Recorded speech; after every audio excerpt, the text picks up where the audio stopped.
right. I think we're up to number 5 now, if I've got my count right. This is all about the 1901 and why it's a communist manifesto.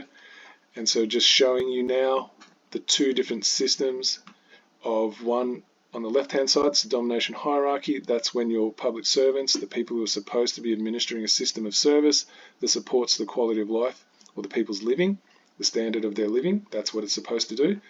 When they go rogue, this is the system you have, right? So you can see where the people are, they're at the bottom. Now, if we have a look in the middle, let's look at the natural order of creation. You've got natural law, and then the rule of law just means the laws that exist in the universe, that they rule over us. We don't get a choice about that.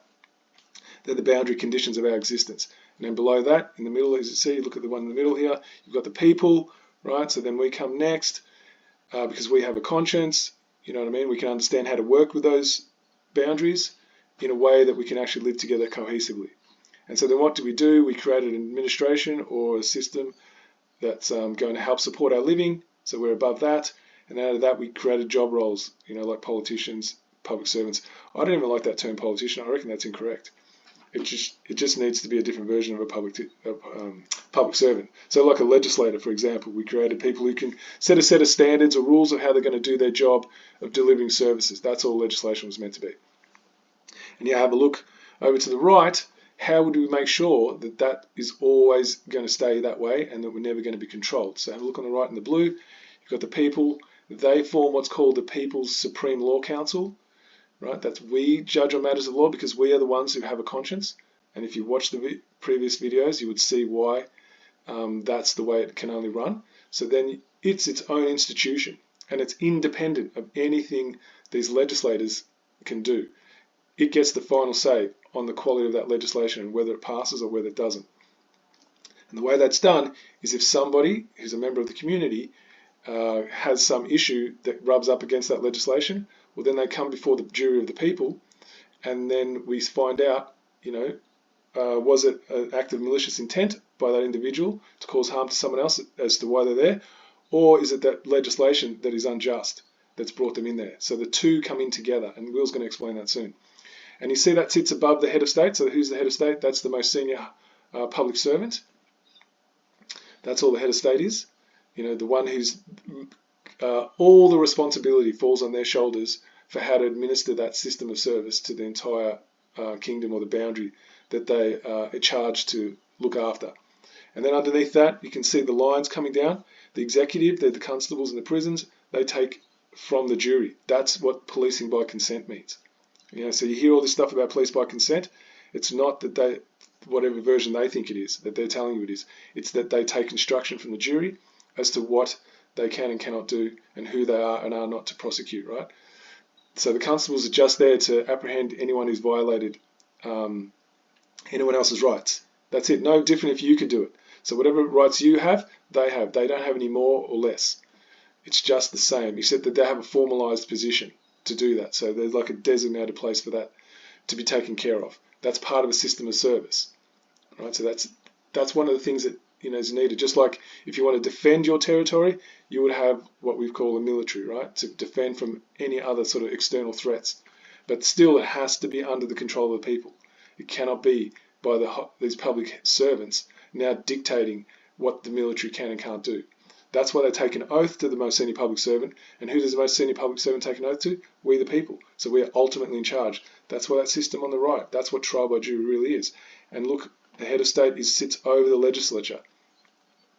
So you can see the arrows going there. And so the legislature are just suggestions of what they believe, these servants of us, would work as far as giving us a quality life experience, right? That's just that. And then we get to test it. So the head of state, because they take an oath to them, they're the ones who first decide, you know, whether it's going to fly or not. And then if it fails that, and if they let it through, and then now we test it in the community, it might work in a whole bunch of situations where there's no problem, but it could be in someone's community that it doesn't work out so good, and then the people actually get to decide, you know what, in this instant, that legislation is actually harmful, so we're not going to let it slide, and we're not going to allow it to harm anybody, so we're going to annul it. That's the whole point, because sometimes in other communities it might be fine, but in certain ones it might not work out that best. So legislation is really hard to write in a way that it doesn't infringe on rights, and so that's why we need to be the judge of that, ultimately, because it has to be a lived experience to find out how it works in reality, because it's just like anything. How do we know something until we test it? And that's why this whole system is put together that way. And so you see the arrows going across to the executive. Their job is just to give them wages. That's it, not to dictate to them. So that's the true nature of how it works. The instruction always comes from us, we the people, because we created it. And if we don't know about this system right, and that's not actually functioning, there's nothing on paper that's going to secure your rights. It's what you actually do. But you have to have the knowledge to know what to do and how it's done. And that's just a simplified version, right? It's a lot more complicated. Will's going to get into it in a minute. But just so you understand, because the last thing I finished on was talking about trial by jury, so now I wanted to give you some quick background on how that works, and hopefully Will will take it from there. All right, let's get into what Will's got to say. Now that's key, consent. You know how everybody says, oh, it's consent of the governed and all that? That's how it's done. Coming on to that in a minute, through the jury. So what I just explained is consent of the governed, which is an incorrect term anyway, but we won't split hairs because I've covered that over and over. So the limits on government, let's get into that a little bit more. So the people over the government, the limitations on the government is about defining the set of standards in which government can operate. The people themselves can define their own liberties and standards by which they wish to live by. Now that's really powerful, putting it like that, isn't it? Yeah, the people get to define their own liberties and the standards by which they wish to live by. These are the kinds of phrases you're going to have them at your fingertips. Okay, sounds a bit highbrow, but it's not difficult, this stuff. All right, let's move to the next one. We're defining things. And what we're describing here is a system of true democracy. Okay, that's democracy, that's the true meaning of democracy. Okay, the people rule. Demos and kratia, to rule. Kratein is the verb, to rule. Okay, from the Greek, the two Greek words. That's what democracy means. You don't get to rule by voting in your representatives. That's not ruling, the people ruling. Okay, so they've done a bit of a twist on this, haven't they? You know how it is in the freedom movement? People say, oh, no, you don't want democracy, because that's just awful. No, we do want democracy. It's just they've confused you as to what it means. Okay, democracy is basically where the people actually decide on their own liberties. And the key to it is the mechanism by which that's done. Okay, it's not about voting in elections, democracy. That's what we're told. That is adult suffrage. So think about that, right? How many people think they can vote themselves into freedom? And then there's that old saying, if voting actually changed anything, they'd make it illegal. There's a reason why they mandated voting for us, because they want us to consent to our own slavery. So that's why they mandated it. See, it's all hopefully starting to fall into place now, guys. So all those things that you might have known that just don't sit right, if you don't know how to articulate it, you're not going to know how to do anything about it. So that's the point of why I do all this stuff. So you can actually have a way to bring literacy to that which you intuitively understand isn't okay. Anyway, let's listen on. So what this is really about is about getting to truth. Okay, and getting to truth is quite often an uncomfortable process. Truth isn't always good news. A lot of times, truth is bad news, especially now. Okay. Now, does the majority in the country exercise a courage to face difficult truth? No. So you can see where that's going. Okay. We've got an uncomfortable path to getting to truth, and sometimes it's laziness is a problem as well. Okay, so what you're basically saying is that most people will arrive at some opinion about something through a laziness and a lack of courage, which means that they'll probably be wrong. The majority reach a position more quickly, but do so through a lack of discipline, rigour, and courage. In other words, it's the minority, often, who can face the truth and take a bit longer over it, take a bit more trouble, a bit more courage, etc. See where that one's going? And I just said that. The minority are often closer to the truth in their understanding. They've arrived at a more carefully considered position. And yet we have a system of governance that rewards the lazy majority who have applied less consideration. Okay, so our entire system of governance now, adult suffrage, is based on that. Collectivism. That's what we've got in place. There you have it, guys. That's what voting and referenda are. Collectivism. And collectivism is another word for communism. So now, hopefully, you're starting to see the picture, if I haven't built it up already, as to how you've been carefully manipulated to believe that you have been in charge this whole time, when you haven't. The strings are being pulled without you even knowing how they're being pulled. So this is the whole point of why this is being exposed to you. Because if you don't understand how you're being controlled, you can't do a thing about it. And so it's not about, being a talking head and, like you trusting and like getting, get to know all these intricate details of who's giving you the information. It's about you trusting yourself. Can you resonate with this information? Does it go anywhere? If it doesn't, fine, you get to choose. But you don't get to have now your biases about what you think about who the delivery individual is, the messenger, because that's what people do. They just want to shoot the messenger. The whole point of being a talking face is that they're either going to get you to trust them as to what, who you believe they are, so then you never question what they say, right? But then you're not actually using your capacity to discern what is it that they're actually saying. And sometimes when you have an emotional attachment to something, you actually stop using your discernment. These are all very clever mind tricks that have been well worked out before you were born. And that's the issue. Everyone wants to do something new, but they want to use old methods to do it. So that's the whole thing about believing you can fix a problem with the same methods that created it. It's the same thinking that created the problem. You think you can use that to fix it. Think about that. And that's still where the majority are stuck. They can't see that if you want something new, it requires a new approach, something that's never been done before. It might be uncomfortable. You might have learnt to trust people by learning who you think they are. Not like, they could probably be very good at creating a persona. That doesn't register in your mind because they're telling you things you want to hear. But those who speak the truth, they never tell you what you want to hear. They will tell you the most uncomfortable things because the truth in a world of deception is not beautiful words. They're just not. Because that goes against our comforts, the things we've attached to, the things we've put ourselves behind. And then we don't want to look at what we've done that's maybe been in opposition to what we've really been wanting. That's really difficult for the ego to accept, and that's how we're controlled as well. So there's another one for you to think about.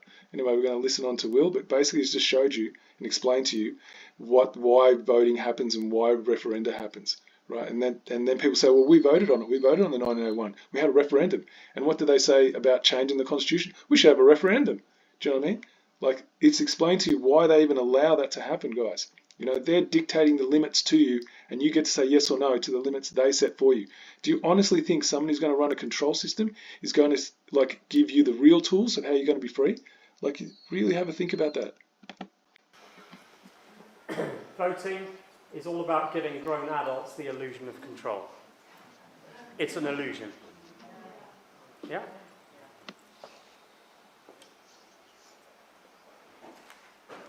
Now, the other interesting thing there is that referenda is not constitutional either. There you go.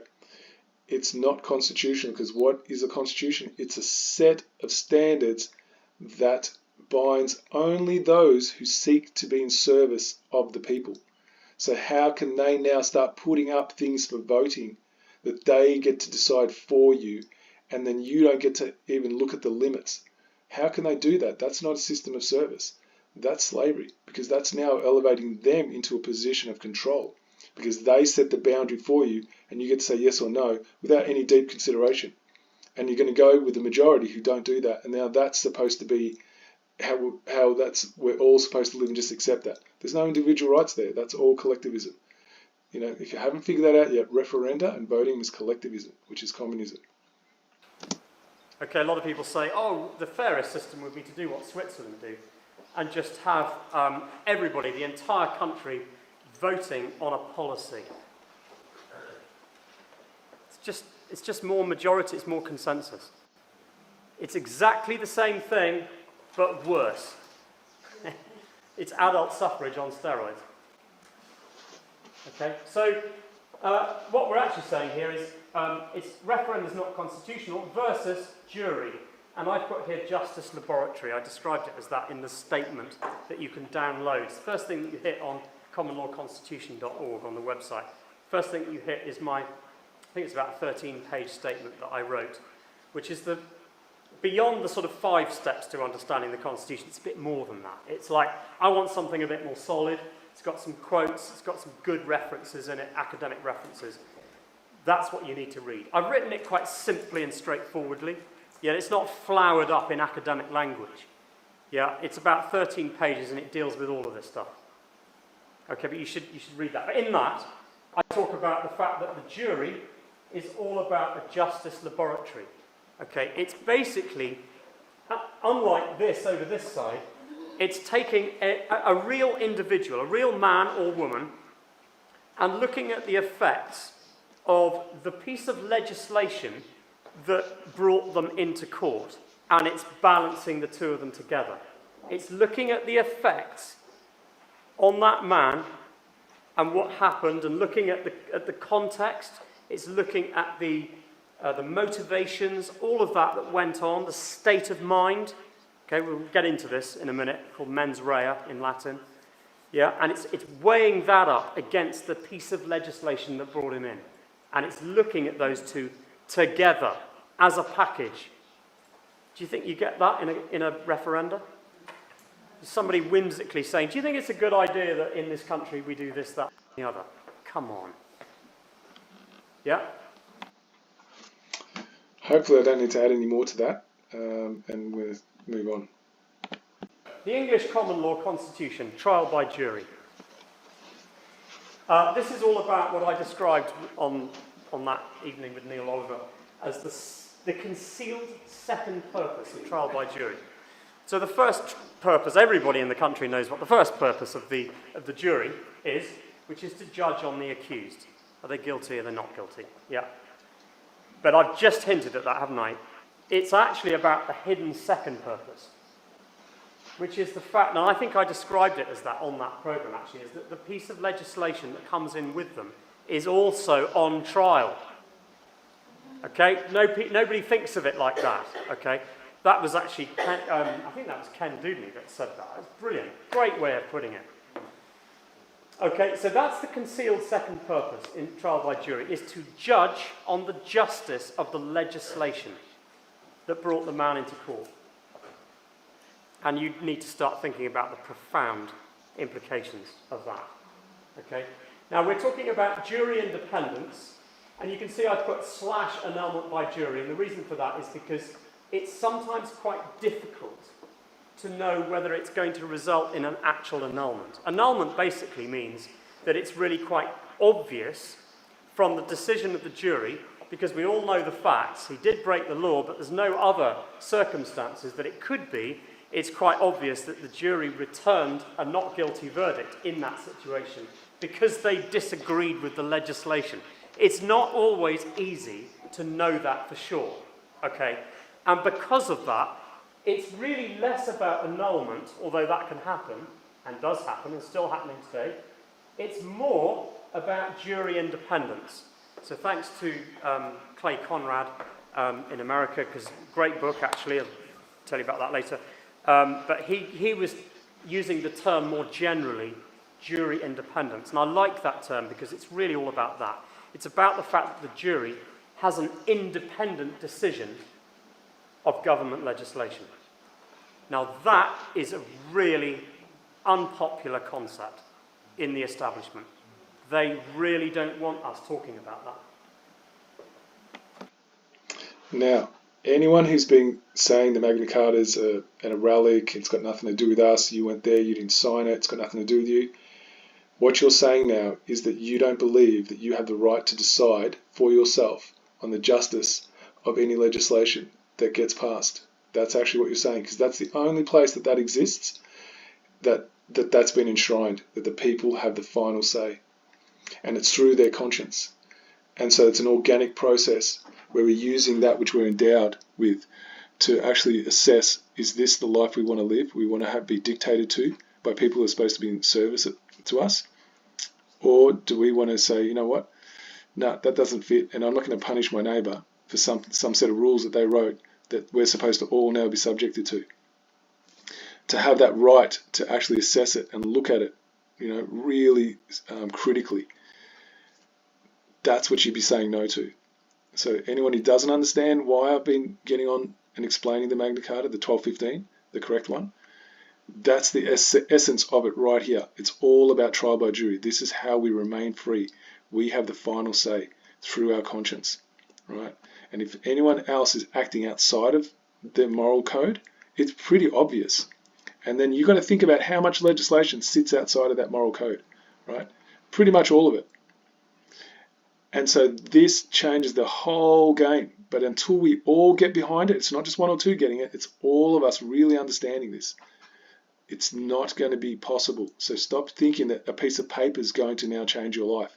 It's your understanding and the action you take and how many more of you come and do the same thing. It's always been the case.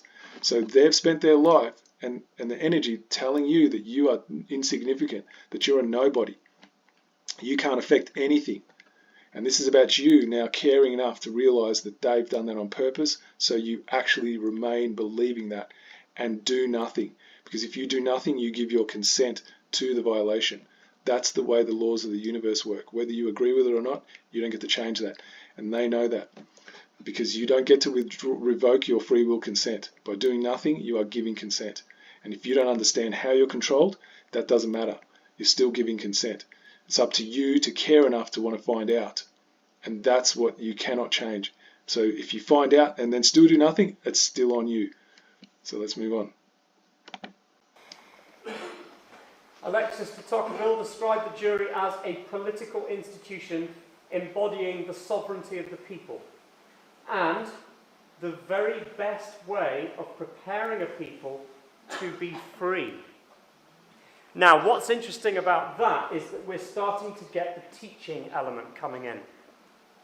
It's the fact that actually being on a jury will actually cause your consciousness to raise. The more we engage in these mechanisms of the Constitution, the more we raise our consciousness. So you can see we've gone way off course, and the more off course we've gone, the worse it's got. It's accelerated it. Yeah, because the Constitution has built within it mechanisms that keeps us engaged in these matters. That's why I keep going on about this and how profound and important the Constitution is. I don't just talk about it because I'm some law geek. I go on about this precisely because philosophically and deeply at an esoteric level, this is a really profound issue for the country, for any society.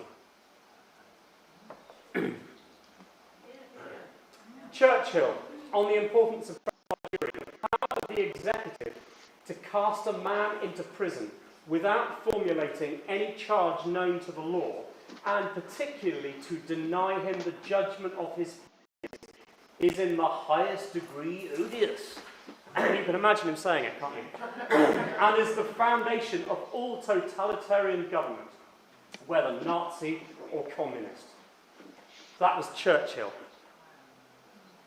Okay, so all of what I've been talking about on commonlawconstitution.org, all of this stuff, is all backed up by actually relatively recent people, key people.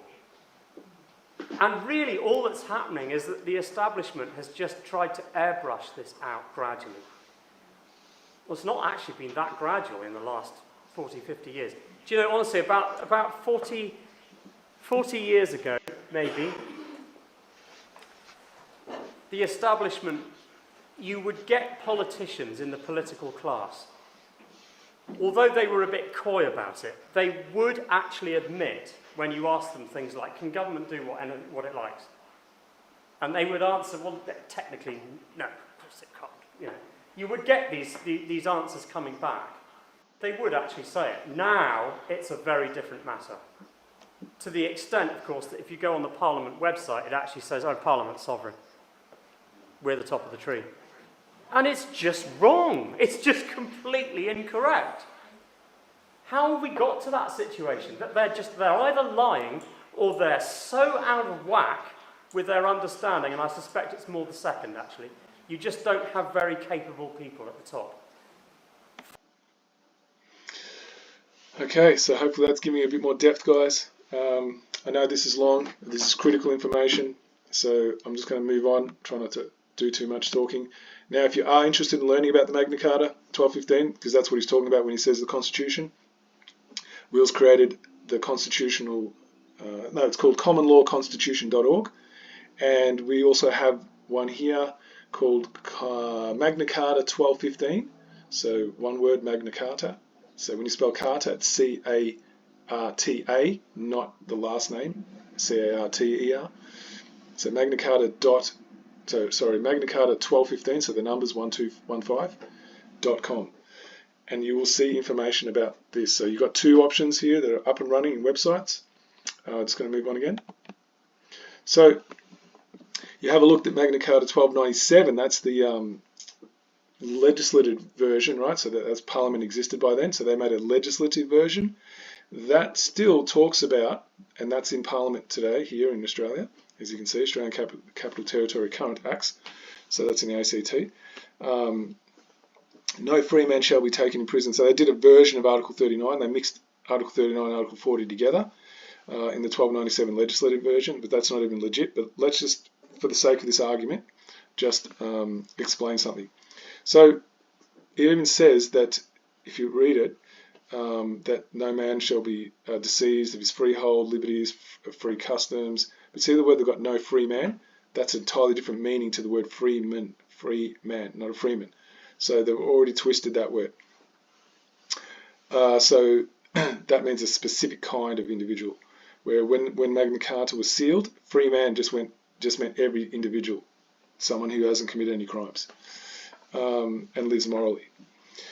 To be outlawed or exiled or in any other way destroyed, nor will we pass upon him nor condemn him but by the lawful judgment of his peers and the law of the land. So that all sounds legit, right? But see what they've done here. They've done something very clever. Is they've said the lawful judgment of his peers, but they haven't said what that really means of how that will happen. So what they've done is they've made jury trials, right, where the judgment of the peers is just whether there's guilty or not guilty, not the justice of the legislation. That's how they've twisted it, and I'll show you how they've done it by what I showed you earlier, right? They made themselves the ones who get to judge the actual legitimacy of the legislation, because if you've ever been a juror, you've never been allowed to question the legislation that the individuals come under. You're not allowed to. The judge just says no, which is order following. And what happened with order following? Second World War, we all said that's illegitimate and it's criminal, it's evil, right? So, but our entire structure is based on order following. What happens? Parliament gives you orders through what? Legislation.